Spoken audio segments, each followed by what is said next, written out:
وعلى اشرف الانبیاء و خاتم المرسلین سیدنا و نبینا و شفیع ذنوبنا مولانا ابی القاسم محمد و اہل بیتہ الاطیبین الانجبین الاطہرین المعصومین المظلومین لا سیما علی بقیۃ اللہ فی الارضین بہم نتولی و من اعدائہم نتبرأ الی اللہ. اما بعد فقد قال سبحانہ وتعالی فی محکم کتابہ ومتقن بیانہ وقولہ الحق سیعلم الذین ظلموا ای منقلب ینقلبون. سورہ شعراء کی یہ آخری آیت ہے. اس میں خداوند عالم فرما رہا ہے کہ ظلم کرنے والوں کو عنقریب معلوم ہو جائے گا کہ وہ کس طریقے سے اپنے ظلم کی طرف پلٹائے جاتے ہیں. اس آیت شریفہ کا مصداق اگر دیکھا جائے تو جناب مسلم کے دونوں فرزندوں کے قاتل جو شخص ہے حارث، یہ ایک حقیقت ہے کہ جس نے بھی اللہ کا راستہ چھوڑ کر بندے کو خوش کرنا چاہا ہے اس کو بندہ بھی نہیں ملا، اور جس نے اللہ کی خاطر بندے کو چھوڑ دیا ہے اس کو خدا نے بندے کی محبت بھی عطا کی. 100% حقیقت ہے. اگر آپ کسی انسان کی آواز کے اوپر لبیک کہہ رہے ہیں اور خدا کو چھوڑ رہے ہیں تو وہ انسان بھی آپ کو نہیں ملے گا جس کے لیے آپ خدا کو چھوڑ رہے ہیں. آپ دیکھیں تاریخ کی پوری حقیقت سامنے ہے. جناب لوط کی بیوی کا آپ واقعہ دیکھ لیجیے. اس نے خدا کے رسول کو چھوڑا، خدا کے نبی کو چھوڑا، دشمنان خدا سے رابطہ جوڑا، ان سے اس کو کچھ نہیں ملا. آپ جناب امام حسن کی بیوی کو دیکھیے. یہ پورا سلسلہ ہے کہ جس نے بھی اللہ کا راستہ چھوڑ کر بندے کو خوش کرنا چاہا اس کو اللہ تو نہیں ملا، بندے کی بھی خوشنودی میسر نہیں ہوئی. یہ حارث کا واقعہ اس کی بہترین مثال ہے. حارث جو جناب مسلم کے بچوں کو قتل کرنے کے لیے لے گیا ہے، جناب مسلم کے بچوں نے اس کو جتنے آفرز تھے سب پیش کیا کہ ہمیں بیچ دو، ہمارے بال بیچ دو، ہمیں ابن زیاد کے پاس لے کے چلو، سب کچھ کیا. لیکن اس نے کسی چیز کو بھی قبول نہیں کی اور کہا کہ ہم تم لوگوں کا سر کاٹ کے جائیں گے، لے جائیں گے اور ہم کو انعام ملے گا. اس انعام کی لالچ میں اپنے غلام سے کہا، غلام نے نہیں قتل کیا ان بچوں کو. اپنے بھائی سے کہا، اس نے نہیں قتل کیا.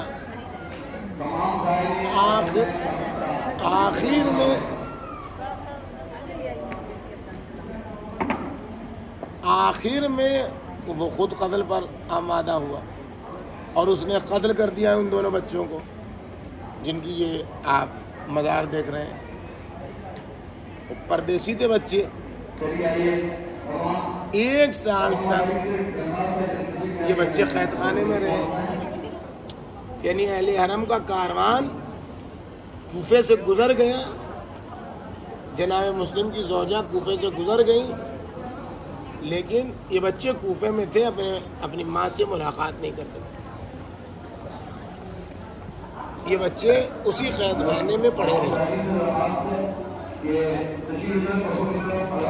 حارث جس نے ان بچوں کو قتل کیا اس کا انجام کیا ہوا؟ وہ خوشی خوشی ان 2 بچوں کے سروں کو لے گیا. کس کے پاس؟ ابن زیاد کے پاس. کس خوشی میں؟ کہ ہم کو انعام ملے گا، ہم کو درہم و دینار ملے گا۔ نتیجہ کیا ہوا؟ جب اس نے بتایا سارا واقعہ تو ابن زیاد نے کیا کہا؟ ڈر چکا تھا، حالات بگڑ چکے تھے، امام حسین کے واقعے سے انقلاب برپا تھا، ہر جگہ ہلچل مچی ہوئی تھی۔ اس نے ڈرتے ہوئے کیا کہا کہ اس کو اسی جگہ پر لے جا کے قتل کرو جہاں پر اس نے ان دونوں بچوں کو قتل کیا۔ انعام و اکرام تو دور کی بات ہے، اس کو قتل کر ڈالو۔ یہ ان سب جگہوں پر آنے کا جو سب سے اہم پیغام ہے، یعنی بار بار اس بات کو عرض کر رہے ہیں کہ یہاں ان جگہوں پر آنا، یہ صعوبتیں برداشت کرنا، یہ تھکن برداشت کرنا، یہ صعوبت سفر اٹھانا، ان سب کا ہدف صرف یہ نہیں کہ آئے ہیں، یہ معلوم ہے کہ یہ مسلم ابن عقیل کے بچے ہیں، ان کی زری چوم لی، زیارت پڑھ لی، ہو گیا کام نہیں۔ ان کا یہاں آنے کا مقصد یہ قبریں نہیں ہے، یہ قبریں ایک پیغام ہے، یہ قبریں ایک میسج ہے کہ یہاں ہم آئے ہیں تو ہم یہ دیکھیں کہ جو خدا کے راستے پر چلتا ہے اس کو کہ 1400 سال کے بعد دو ننھے بچے، ایک کا سن 8 سال ہے، ایک کا سن 9 سال ہے، 9 سال ہے، 10 سال ہے، جو بھی ہے، اس سے زیادہ کسی بچے کا سن نہیں ہے۔ اتنے چھوٹے چھوٹے بچے جو اننون ہیں بظاہر، اتنے چھوٹے بچے کہ جن کو لوگ نہیں پہچان رہے ہیں، قید خانے میں ہیں، ان بچوں کو جن کو ہم لوگ نہیں پہچان رہے تھے، آج ان کی قبر موجود ہے، آج ان کے مزارات موجود ہیں۔ آج جب بھی کوئی آئے گا عراق تو یہاں آئے گا زیارت کے لیے۔ حارث نہ اس وقت اس کی قبر کا پتہ، نہ آج تک اس کی قبر پتہ۔ یہ کس بات کی علامت ہے؟ یہ علامت ہے اس بات کی کہ ہم اپنے آپ کو اللہ کے لیے وقف کر دیں۔ اگر اللہ کے لیے ہم نے وقف کر دیا تو پھر نام اللہ دینے والا ہے، کام اللہ دینے والا ہے۔ ان بچپنے کی بات ہے، ننھے ننھے بچے ہیں، لیکن ان کا انداز دیکھیں کیا ہے۔ جب ایک بھائی دوسرے بھائی، قربانی، جذبہ ایثار، دونوں بھائی ہیں۔ آپ دیکھیں اس بات کو، ان سب چیزوں کو ان دونوں بچوں سے سیکھنا ہے۔ ہم چاہے ہم کتنے بڑے ہو جائیں، لیکن ان بچوں پر ہماری جانیں قربان ہے، ہمارے بچوں کی جانیں قربان ہے، ہمارے ماں باپ کی جانیں قربان ہے۔ ان بچوں کی جو ایثار ہے، جو فداکاری ہے کہ ایک بھائی دوسرے بھائی سے پہلے جان دینے کے لیے تیار ہے، ان بچوں کے یہاں جو خدا پر بھروسہ ہے کہ اگر ہمیں قتل تو کرنا چاہتا ہے تو پہلے 2 رکعت نماز پڑھ لینے دے۔ کیا کہتا ہے وہ ملعون کہ یہ نماز تمہیں بچا نہیں پائے گی۔ بچوں نے کہا کہ ہم اس لیے نماز پڑھ ہی نہیں رہے کہ ہم بچ جائیں، ہم تو نماز اس لیے پڑھ رہے ہیں تاکہ ہم قتل ہونے سے پہلے خدا کی بارگاہ میں اپنا شکوہ پیش کر سکیں، خدا کی بارگاہ میں ہم شکوہ پیش کر سکیں اور تیری شکایت اپنے جج سے کر سکیں۔ ہم اس لیے نماز پڑھ رہے ہیں، ہمیں معلوم ہے کہ تو قتل کر دے گا۔ اور اب جب بڑے بھائی کو قتل کیا جاتا ہے، چھوٹا بھائی آگے بڑھتا ہے، اسی بیچ میں بڑا بھائی آگے بڑھ رہا ہے، چھوٹا بھائی، یعنی یہ نہیں ہے کہ تم پہلے قتل ہو جاؤ، تم پہلے قتل ہو جاؤ، نہیں، دونوں ایک دوسرے پر سبقت ایجاد کر رہے ہیں۔ یہ وہ جذبہ ہے جو شیعت کو ایجاد کرتا ہے کہ یعنی فداکاری، جانثاری، ایک دوسرے پر قربان ہونے کا جذبہ۔ اور جب ایک بھائی کو قتل کر دیا گیا تو دوسرے بھائی کی لاش جس کو پہلے قتل کیا گیا ہے وہ پانی پر تیر رہی ہے، اور دوسرا بھائی اس کے قتل کے بعد جو خون بہ رہا ہے اس میں خود کو ڈال کے لوٹ رہا ہے کہ میرا بھائی مار ڈالا گیا۔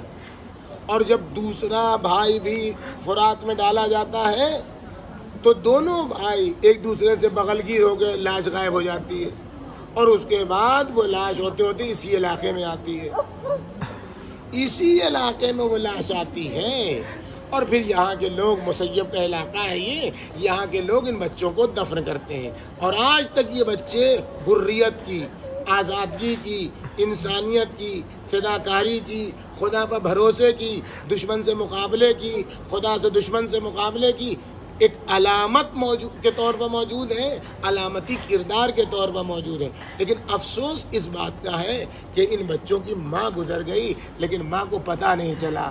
جب جناب مسلم کی لاش کو دیکھا ہے ان کی زوجہ نے تو یہی کہا کہ مسلم 2 بچے اور تھے میرے، آپ مسلم 2 بچے اور تھے میرے، وہ بچے دکھائی نہیں دے رہے ہیں، کہاں چلے گئے یہ میرے 2 بچے؟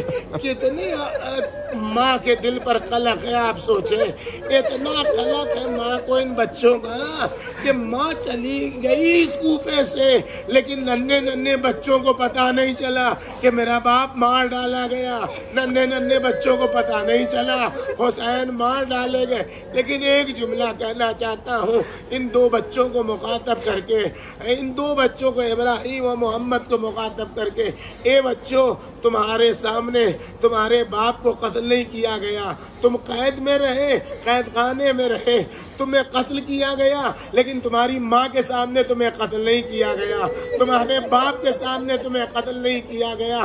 ایک بچی تھی کربلا میں کہ جس کے سامنے اس کے باپ کو قتل کیا گیا، ایک بچی تھی جس کے بھائی کے سامنے اس کو تماچا لگایا جا رہا تھا، ایک بچی تھی جس کی ماں کے سامنے اسے تماچا لگایا جا رہا تھا لیکن ہاتھوں میں ہتھکڑی تھی، پیروں میں بیڑی تھی، گلے میں توقے خاردار تھا۔ ارے اس بچی سے کوئی پوچھے، ننھی سی سکینہ تھی، اتنے درے کھائے کہ اٹھنا چاہتی ہے تو دیوار کا سہارا